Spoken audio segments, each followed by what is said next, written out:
नदी कूले बसी चिंगुड़ी हसे हांडी भितरे स्वाद बसे नदी आसी हांडी को जाई चिंगुड़ी राई हेलारे भाई एमिति किछि किछि ढग मो बो कहे कहे आज कौन है गेस कल छुए तेबे नमस्कार प्रीति छंदा होम किचन को आपन को स्वागत। तो चलतु प्रथम आम मैंने चिंगुड़ी को भल भाव बाछि नवा।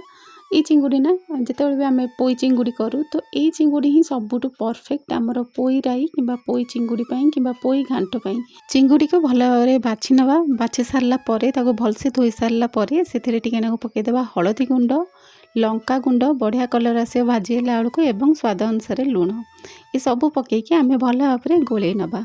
एबे चलतु आम प्रस्तुत करिया गोटे मसला। तो मसलारे मुझे किछि सोरिष एक बड़ चामच सोरिष हाफ चामच जीरा हाफ चामच हलदिया सोरिष गोटिकिया आम रसुण नवा से 10-12 जी बाहर। तापर आम पकेवा सुखिला लंका निबा कंचा लंका आपण इच्छा जोटा आपण ग्राइंडिंग करें। तापर नवा आम फाड़े टमाटो ये सबू को लेकिन भल भाव में आम गोटे पेस्ट बन नवा। तो ये आमर पेस्ट पूरा बनी जाए। चलतु आम कौन करवा से कड़े किसी तेल नवा एवं सबुतक एकाकालीन सबुतक चिंगुड़ी से सोरिष तेल पकईकि भल भाव में भाजी नवा। तो जेबे भी चिंगुड़ी भाजबे ना जमा लो फ्लेम रे भाजबेनी हाई फ्लेम ही थी। तो हाई रु जस्ट टिके ना कमेदेवे बस भाजबे। ये आमर चिंगुड़ी भल भाव में भाजी गला। एबे कौन करवा आम सेम जगार जो थे आम चिंगुड़ी भाजी से पुणी किसी ऑयल नहीं जावा। देखो ये रिफाइन ऑयल कि सोरिष तेल आपण इच्छा अनुसार आपड़ ने मु किंतु ये सोरिष तेल नहीं से टिकेनाकू सोरिष पकईदेवा सुखिला लंका पकईदेवा एवं काटी रखिदेवा गोटे पियाज को पकईकि टिकेनाकू गोल्डन ब्राउन हवा पर्यंत भाजी नवा। तापर जिते हो पियाज भाजी हो हल्दी गुंड लंका गुंड काश्मीरी चिल्ली कलर पर सब भल भाव में पकईकि जोटा मसला आम प्रस्तुत कर रखी सोरष मसला ताको आड करके भल भाव में कषा। ये सोरष मसला मात्र 3 मिनिट खंडे कषाଯିव कारण सोरष मसला बेसी कषा हुए।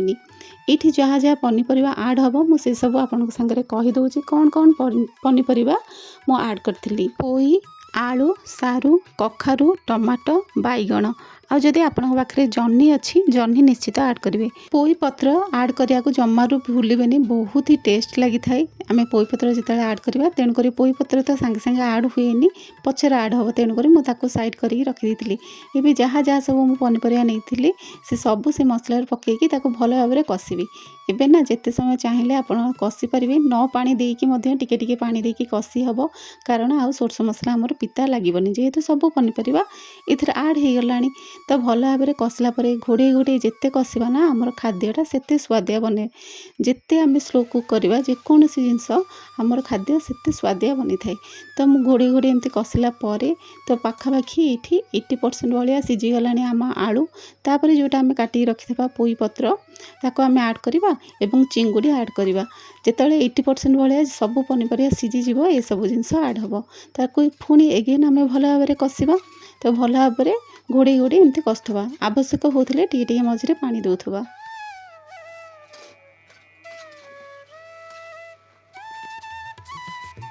तेबे एठी मु पाखापाखि हाफ ग्लास भाया पानी आड करी जेहेतु मुझा को जुगजुकिया रखी। साधारणतः समस्ते यहाँ जुगजुकिया ही रखती झोल बेसी करती कारण आर स्वाद ही जुगजुकिया।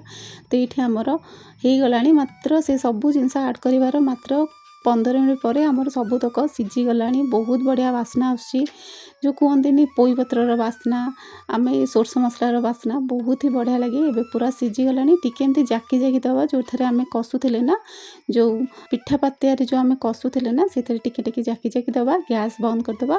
तापर टिके ना धनिया पत्र आड करदेकी पुणी घोड़े किसी समय रखीदे। आमर प्रस्तुत हो गला चिंगुड़ी पोई घांट। जदि आज रेसिपी आपण मानक पसंद आसव चैनल को निहाती भाव में सब्सक्राइब करेंगे। गोटे जदि चाहिए समय अच्छी गोटे कमेंट करेंगे लाइक निश्चित करेंगे हाइप करेंगे। फेसबुक रे देखुले फॉलो करिया को जमारू भी भूलें। रही नमस्कार पुणी देखा किसी नुआ वीडियो सहित बाय।